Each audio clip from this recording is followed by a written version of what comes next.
Court سے یک طرفہ خلا کے بعد میاں بیوی ایک ساتھ رہنا چاہتے ہوں تو کیا کریں؟ یک طرفہ خلا جب ہوتا ہے تو وہ خلا ہوتا ہی نہیں ہے، تو میاں بیوی ہی ہیں، وہ ایک ساتھ ہی رہنا پڑے گا ان کو۔ ہاں، اگر کوئی ویلڈ پوائنٹ تھا اور بعض صورتیں ہوتی ہیں، 100 میں سے ایک کیس ایسا ہوتا ہے جس میں وہ خلا معتبر ہو جاتا ہے،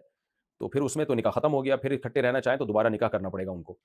باقی یہ کہ خلا معتبر ہوا ہے یا نہیں ہوا، تو اس بارے میں خلا کی پوری کارروائی لکھ کے نا وہ بھیج دی جائے کسی دارالفتہ میں، ہمارے یہاں بھی بھیجی جا سکتی ہے، یا جامعۃ الرشید میں بھیج دیں،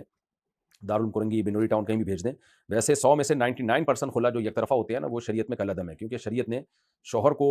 ڈیورس کا حق دیا ہے، اور خلا بھی شریعت میں ایک ایگریمنٹ ہے، اس میں بھی پوری امت کا اجماع ہے۔ وہ جہلم میں جو انجینئر علی مرزا نے ایک شوشہ چھوڑا تھا نا کہ خلا جج یک طرفہ دے سکتا ہے، وہ اجماع امت کے، قرآن کے، حدیث کے، حتیٰ کہ شیعہ مسلک کے بھی خلاف ہے۔ وہ ایک 15ویں صدی میں ایک ایسی چیز مارکیٹ میں لے کر آیا ہے، اس بیچارے کو اپنی جہالت کی وجہ سے یہ بھی نہیں پتا کہ میں ایسی بات کر رہا ہوں جو پوری دنیا کے فقہاء، علماء، صلحاء کے اجماع کے خلاف ہے، صرف حنفی نہیں، شافعی، مالکی، حنبلی، اہل حدیث، حتیٰ کہ شیعوں کے تمام فرقے، یعنی عالم اسلام میں یہ چیز بالکل متفقن علیہ ہے کہ خلا یک طرفہ نہیں ہوگا، دونوں کے ایگریمنٹ سے ہوگا۔ خلا نام ہی ایگریمنٹ کا ہے،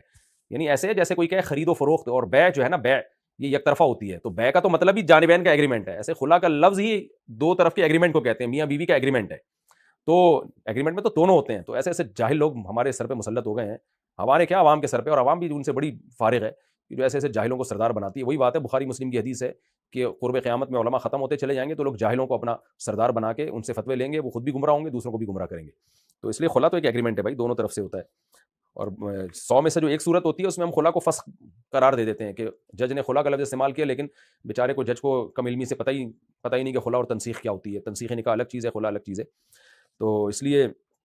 جو ہے، اگر یک طرفہ خلا ہوا ہے تو میاں بیوی ایک ساتھ رہنا چاہیں تو چاہیں، نہیں بھی چاہیں تو ایک ساتھ رہنا ہی پڑے گا ان کو، کیونکہ جج کسی کی بیوی کو طلاق نہیں دے سکتا، صرف اپنی بیوی کو دے سکتا ہے۔